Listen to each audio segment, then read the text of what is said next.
एक सबसे इंपॉर्टेंट चीज है जो आपको ध्यान रखनी है। एग्जाम देने के लिए अगर आप जा रहे हैं तो अपने अंदर के डर को घर छोड़ के जाए, डर को निकाल दें। आप कोई जंग जीतने नहीं जा रहे, आप एग्जाम देने जा रहे हैं। आप केयरलेस भी ना हो लेकिन डरे भी ना। आपको दोनों चीजों के बीच की कंडीशन को फॉलो करना है। डियर स्टूडेंट्स, ऐसी ऐसी कई सारी मजेदार जानकारियां आपको इस प्लेटफॉर्म पे आगे मिलने वाली हैं।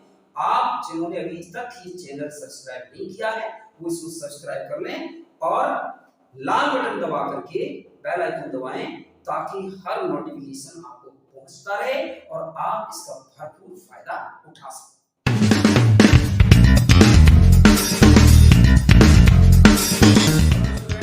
Welcome to all of you. आज हम बात करेंगे आपसे ये पेपर करने के आसान तरीके क्या क्या होते हैं, किस तरह से एक बच्चा अच्छे से अच्छे मार्क्स ला सकता है, अपने टाइम को कैसे मैनेज कर सकता है। इस वीडियो में आज आप बहुत कुछ सीखने वाले हैं। जितने भी नए जुड़ने वाले बच्चे हैं वो सभी और उनके पेरेंट्स जो भी जहां तक भी ये वीडियो हमारी आप देख रहे हैं वो सभी चैनल को सब्सक्राइब कर लें और लाल बटन दबा लें ताकि नोटिफिकेशन आप तक पहुंच जाए और हमारी वीडियो सबसे पहले आप तक पहुंचे। अभी ये एग्जाम का समय है, एग्जाम चल रहा है, ज्यादातर स्टूडेंट्स एग्जाम में बिजी हैं। सबसे बड़ी बात आती है कि बच्चा बहुत इंटेलिजेंट है, घर पे बहुत अच्छा कुछ कर रहा है लेकिन वो एग्जाम में फिर भी अच्छा परफॉर्म नहीं कर पाता। एक टॉपर स्टूडेंट, एक अच्छा स्टूडेंट, एक बढ़िया पढ़ने वाला स्टूडेंट भी एग्जाम में कहीं ना कहीं छोटी मोटी मिस्टेक करके कुछ ना कुछ मिस कर देता है। तो उन पेरेंट्स को बड़ा दर्द होता है, बड़ा मलाल होता है और बड़ा बाद में बच्चों को भी रिपेंट करना पड़ता है कि मुझे सब कुछ आता था फिर भी विदाउट टाइम मैनेजमेंट मेरा टाइम मैनेज नहीं हो पाया और एग्जाम में मेरे क्वेश्चन छूट गए। एक एवरेज बच्चा है और एवरेज बच्चा जो है उसको एवरेज आता है, वो भी अगर टाइम मैनेज करे और पेपर करने के तरीकों को अगर आजमाए तो वो भी अच्छा स्कोर कर सकता है। दो तरह के बच्चे होते हैं जो पूरी साल अच्छा पढ़ते हैं और पूरी साल अच्छा पढ़ने के बाद भी अच्छा रिजल्ट नहीं ला पाते। एक बच्चा वो है जो एग्जाम से 1-2 महीने पहले से स्टडी स्टार्ट करता है और अच्छा रिजल्ट दे देता है। वो क्यों दे देता है, उसका कारण क्या है? क्योंकि वो टाइम मैनेजमेंट कर पाता है। जब आप पेपर देने जा रहे होते हैं और जब एग्जाम रूम में बैठ रहे होते हैं तो आपको 3 घंटे का पेपर मिलता है और 15 मिनट अलग से एक्स्ट्रा आपको पेपर को पढ़ने के लिए मिलते हैं। आप एग्जाम देने से पहले बिल्कुल हड़बड़ाए ना, बिल्कुल भी आपको निराश नहीं होना, आपको फियर नहीं होना चाहिए, आपको डर नहीं होना चाहिए। आपको जो 15 मिनट समय मिला है उस समय में आप केवल पेपर को शांत चित्त होकर के पढ़ें। 10 से 15 मिनट का समय, 10 मिनट कम से कम पेपर पढ़ने को दें और 5 मिनट ये स्ट्रेटेजी बनाने में लगाएं कि हम कैसे पेपर को अब सॉल्व करें, कहां से सॉल्व करें। तो स्टूडेंट्स, ये सबसे पहली बात मैं आपको जो बहुत इंपॉर्टेंट है इसके मैं 5 पॉइंट आपको बताऊंगा और ये 5 पॉइंट अगर आपने आजमा लिए, ये 5 पॉइंट आपने अगर फॉलो कर लिए तो आप एक एवरेज स्टूडेंट हैं तब भी एक अच्छा स्कोर कर सकते हैं और आप अगर बेस्ट स्टूडेंट हैं तब भी आप टॉपर लिस्ट में आ सकते हैं। 5 पॉइंट कौन से हैं? पहला पॉइंट है जो आता है वही करें।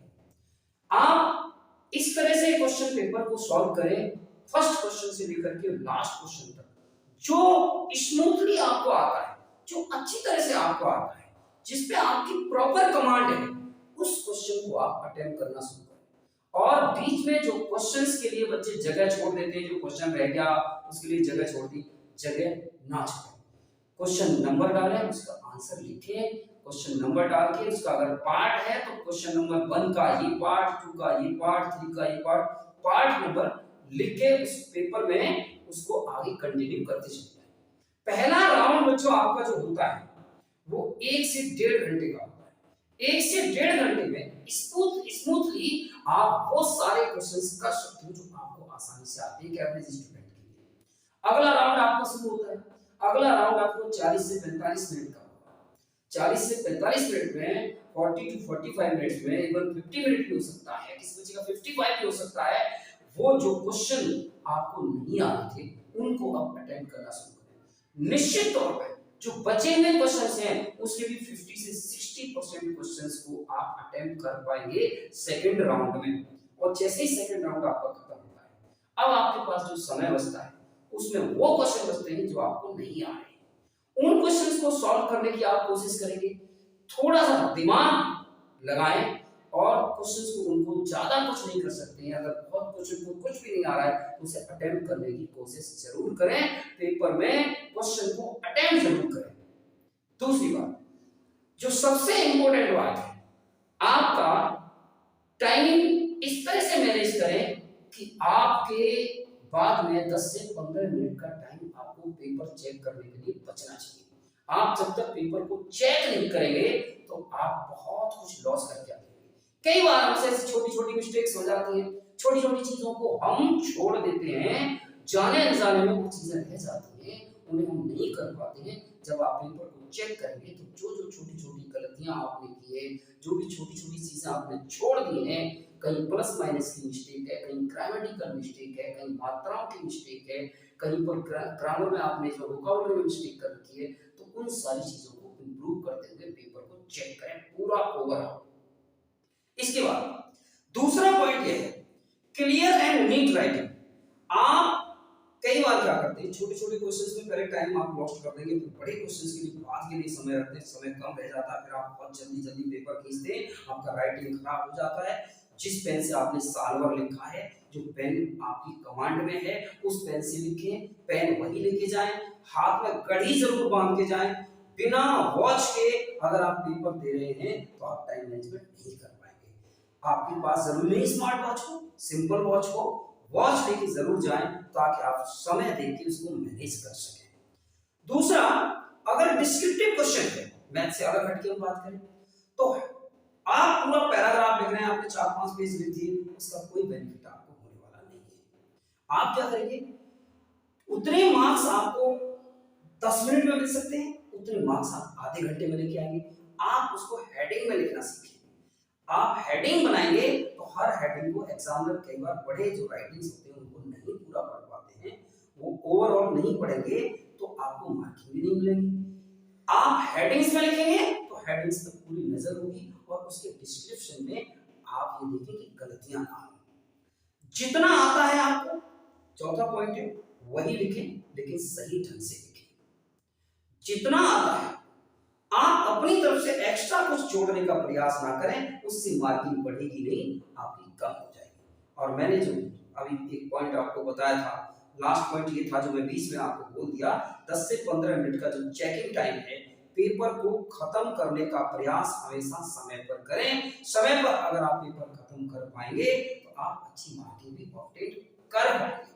दूसरी बात, एक सबसे इंपॉर्टेंट चीज है जो आपको ध्यान रखनी है, एग्जाम देने के लिए अगर आप जा रहे हैं तो अपने अंदर के डर को घर छोड़ के जाएं, डर को निकाल दें। आप कोई जंग जीतने नहीं जा रहे, आप एग्जाम देने जा रहे हैं।